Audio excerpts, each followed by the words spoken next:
From a railgun shooter starring Aerosmith to a Bruce Willis-led shoot-'em-up, many developers have relied on celebrities to help sell their games. Rise to Honor would drop in 2004, and led by martial arts specialist Jet Li, would attempt to replicate the film star's classic movies.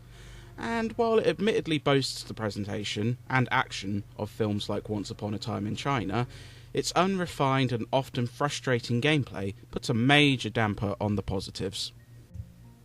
Jet Li stars as undercover cop Kit Young, serving as a bodyguard to boss Chiang, who was also an acquaintance of Kit's deceased father.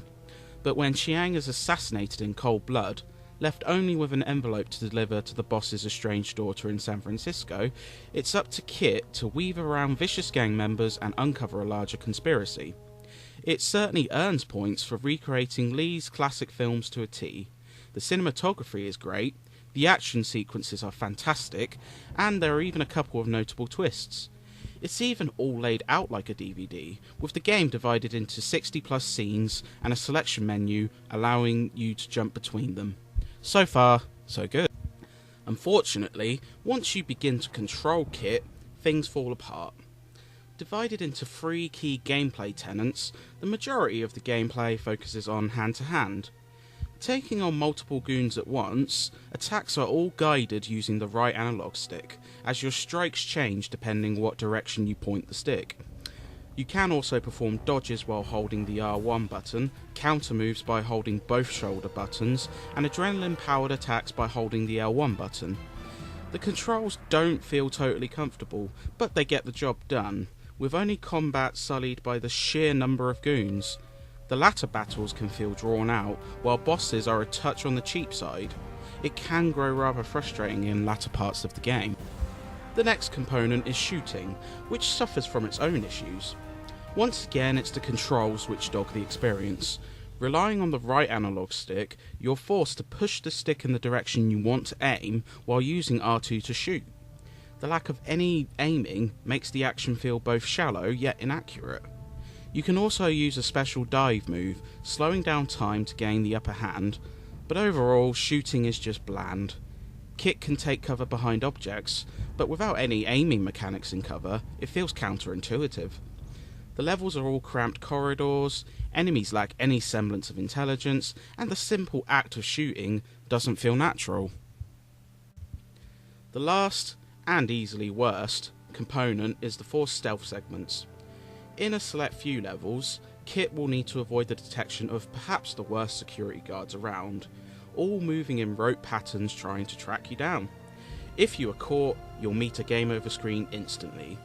This is frustrating enough, but at times the stealth mechanics feel borderline broken. Guards will sometimes just turn around without any provocation, while others will just stare at another guard, knocked down in front of their eyes. Later sections are borderline insufferable, with such little margin for error that you'll be pulling your hair out. The only blessing is that there's no downtime when you reload a checkpoint, but they're still infuriating. Despite 60 plus chapters seemingly offering value, Rise to Honor is pretty brisk. You can expect to spend between 6 to 8 hours to see the end. There's not much in the way of extras either, bar unlockable videos, soundtrack, artwork and costumes, as well as a hard mode if you're feeling particularly masochistic. Rise to Honor benefits from a decent presentation at least. The game runs at a smooth frame rate, but doesn't skimp too much on detail. Jet Li performed motion capture for the game and it shows, with fluid motion during combat, though enemies are a little lackluster, with lots of repeats and colour palette swaps. The environments, though somewhat dim in colour, look detailed and feature interactables like throwable objects. The sound is decent as well, with multiple choices for voice acting and surprisingly solid English voice work. The music isn't too noteworthy, but the fisticuffs and guns all sound good. While Rise to Honor seems like a great idea on paper, the execution leaves a lot to be desired. The gameplay ranges from average to downright poor, and the game is over before you can blink. There are some pros, particularly in the presentation department, but the flaws far outweigh the positives. Even if you're a fan of the film it aspires to emulate, you're far better off seeking out a copy of one of Jet Li's classic films. Hello? We followed your advice, and now we're surrounded. Is and safe.